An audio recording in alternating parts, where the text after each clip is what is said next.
Hello everyone, Radhe Radhe. आप सभी का हमारे चैनल में बहुत बहुत स्वागत है। सबसे पहले आप सभी को हरतालिका तीज की बहुत बहुत शुभकामनाएं। हरतालिका तीज के व्रत की पूजा करने के बाद विसर्जन कैसे किया जाता है, इस वीडियो में मैं आप सबके साथ पूरी जानकारी शेयर करने वाली हूँ। तो विसर्जन आपको दूसरे दिन करना होता है, मतलब चौथ वाले दिन ब्रह्म मुहूर्त में विसर्जन किया जाता है। आपको क्या करना है? सबसे पहले आप क्या करेंगे, जब भगवान को हम आमंत्रित करते हैं तो उनका आह्वान करते हैं, पूजा करते हैं, लेकिन जब विसर्जन के लिए जाते हैं तो उससे पहले उनका पूजन किया जाता है, भोग लगाया जाता है और आरती की जाती है। तो आप दोबारा से भोग लगा दें, रोली चावल से उनका सूक्ष्म जो पूजन होता है वो पूजन कर दें। उसके बाद जाते समय जो है ना, आरती करना बहुत ज़रूरी होता है। तो बस मैं यहाँ पर आरती कर रही हूँ। और कोशिश कीजिएगा जब विसर्जन का समय हो तो आपका पूरा परिवार जो है ना, भगवान के सामने नतमस्तक होकर जो है ना शामिल हो तो ज़्यादा सही रहता है। जब परिवार के सारे सदस्य, देखिए हमारे घर में जब कोई मेहमान आते हैं ना और जब वो विदा हो रहे होते हैं तो पूरा परिवार मिलकर अगर उन्हें विदा करता है ना, तो मेहमान को भी बहुत खुशी होती है। तो बस यहाँ पे मैंने आरती कर ली है। आरती करने के बाद जल का अर्घ दे दिया है। अब आपको क्या करना है, सुहाग लेना है। तो सुहाग लेना बहुत ज़रूरी होता है। तो जो आपकी कोरी वाली कुमकुम, जिसे सिंदूर बोलते हैं, जिसे हम लोग मांग भरते हैं, तो उससे जो है ना 5 बार आपको माता पार्वती को मांग भरनी है और 5 बार ही माता पार्वती से सुहाग लेकर अपनी मांग भरनी होती है। माता पार्वती को जो हम चूड़ियाँ चढ़ाते हैं, तो वो चूड़ियाँ जो है ना माता पार्वती से, जैसे कि 4 चूड़ियाँ चढ़ाई हैं तो 2 माता पार्वती के पास रहने रहने दें और 2 जो है ना आप अपने लिए मांग लें। बिंदी लगाकर बिंदी ले लें, तो इसे जो है ना सुहाग लेना जो है ना बोला जाता है। इसके बाद जो हमने भोग चढ़ाया था, जैसे कि फल, खीरे, ये सारा भोग जो है ना, इनसे ही जो है ना पारण किया जाता है। खासकर खीरे से ही जो है ना पारण करना ज़रूरी होता है। तो वो सारा भोग जो है ना आपको साइड में रख देना है।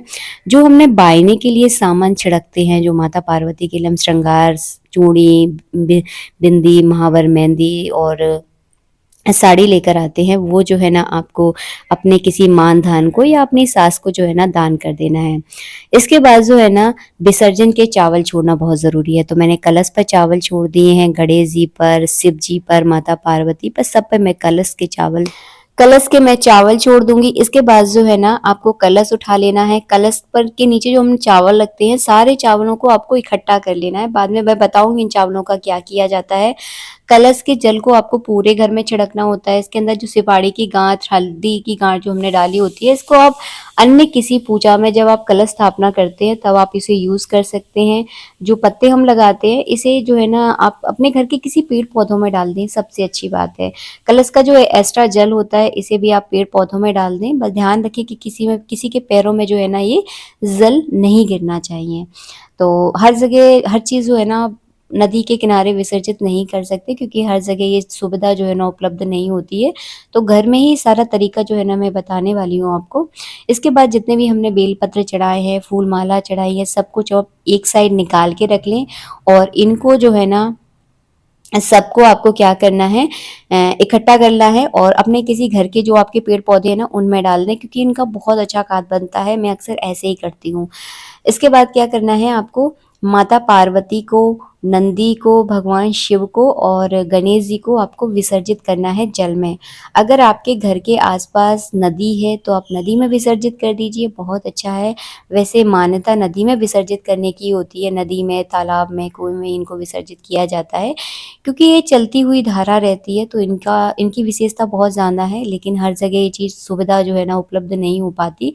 तो आप क्या करें, इनको एक बड़ा टब लें, टब में बहुत सारा पानी भर लें और उनमें जो है ना आप घर में भी इनको विसर्जित कर सकते हैं। सबसे पहले गणेश जी को विसर्जित करना है, उसके बाद माता पार्वती को, उसके बाद नंदी को, उसको इसके बाद कीर्तिमुख को, उसके बाद शिवलिंग को आपको विसर्जित करना है। मैं विसर्जित करके आपको नहीं दिखा सकती, क्योंकि अभी हड़ताल तीज का विसर्जन नहीं हुआ है, तो मैं उससे पहले विसर्जन नहीं कर पाऊंगी। तो मैंने अब केवल आपको तरीका बता दिया है, आप इस तरह से विसर्जित कर दें। जो पूजा का जल होता है, जो अभिषेक का जल होता है, इसका क्या किया जाता है वैसे तो इसे पीपल के वृक्ष में डालें तो ज़्यादा सही रहता है और घर के पुरुष ही इससे पीपल के वृक्ष में डालते हैं। अगर है तो आप ज़रूर डालें, अगर नहीं है तो इसे जो है ना आप अपने घर के पेड़-पौधों में भी डाल सकते हैं, चौकी हटा दें और जहाँ पर हरतालिका तीज के व्रत की पूजा होती है कहा जाता है ऐसा कि वहीं पर गणेश जी की स्थापना की जाती है। आज के लिए इतना ही, नेक्स्ट वीडियो में मिलेंगे आप सबसे। वीडियो अच्छा लगा है तो प्लीज़ वीडियो को लाइक ज़रूर कीजिएगा। राधे राधे, जय श्री राधे।